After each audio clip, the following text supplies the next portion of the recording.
disease together. So that we understand how serious it is to vaccinate against COVID-19, can you tell us why some very sick patients end up on ventilators? Also describe what it means to be one with all the grim details. With the current team, how many vents can we safely operate in Antigua and Barbuda? How many, I suppose, ventilators can we operate in Antigua and Barbuda? You want to take that? The difficulty we have. Okay, so let me try and answer the first part of the question. Who ends up on ventilators? Right. Generally, the older you are, the more at risk you are. Your comorbidities, diabetes, hypertension, previous heart disease, smoking, chronic obstructive disease.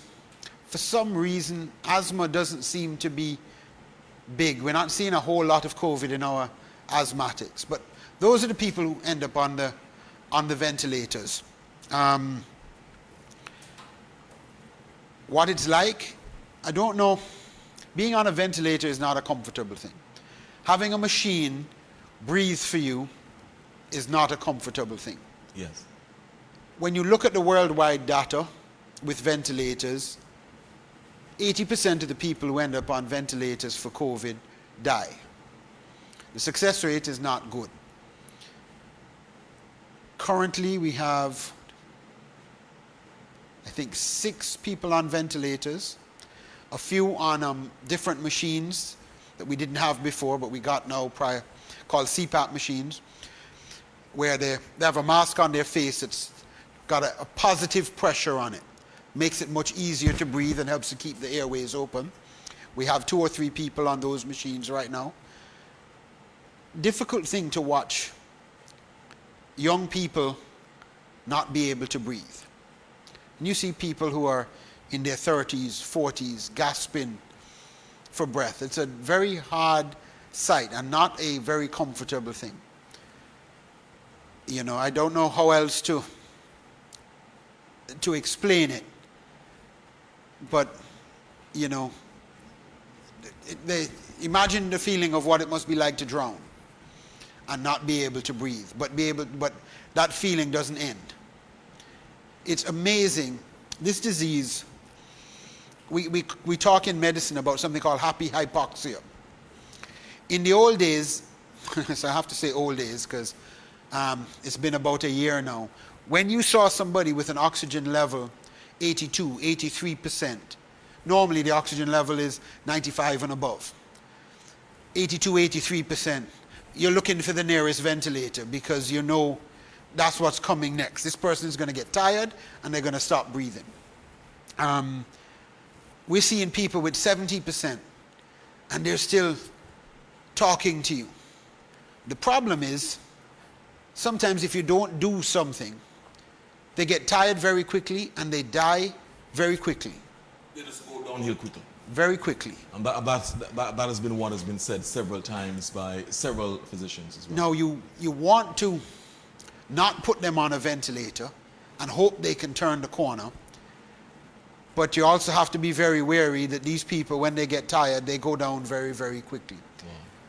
It's nice to have, you know, because of all the donations and all the equipment that we got, we have the ability to use this thing called CPAP in the middle.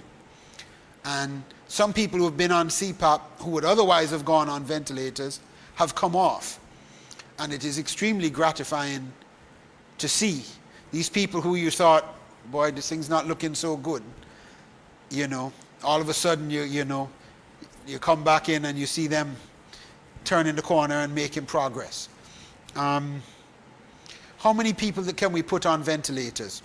We certainly have more ventilators than we do have staff or people to run them. Our biggest problem right now is staffing. Okay. We have an ICU that has 9 beds. All of them are full. We've created another ICU in a different part of the hospital, and we have 1 person on a ventilator there, but that room can handle another 3.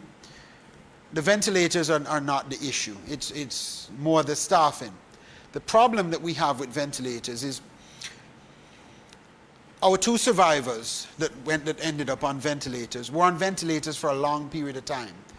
They were on ventilators for a month to 6 weeks. So once you put somebody on a ventilator, you're stuck. If you're, providing you're still alive, Yeah. that machine is not available to you for probably the next month, maybe as long as 6 weeks. And therein is where lies your problem. Because looking at those numbers, a certain amount of them are going to end up in the hospital, a certain amount of them are going to end up on ventilators, and you're going to slowly start to creep up in terms of the numbers. And if we ever get to capacity, then what are you going to do? Are you going to say, well, this person is 80, this person is 50. Are we going to take the 80-year-old off the machine to put on the 50-year-old? Because that was the grim choice that was facing physicians in New York at one point. Exactly. When they had Not only New York, they had all to over. choose who would live and who would die. And that is not a situation that we want to have to deal with. All right. More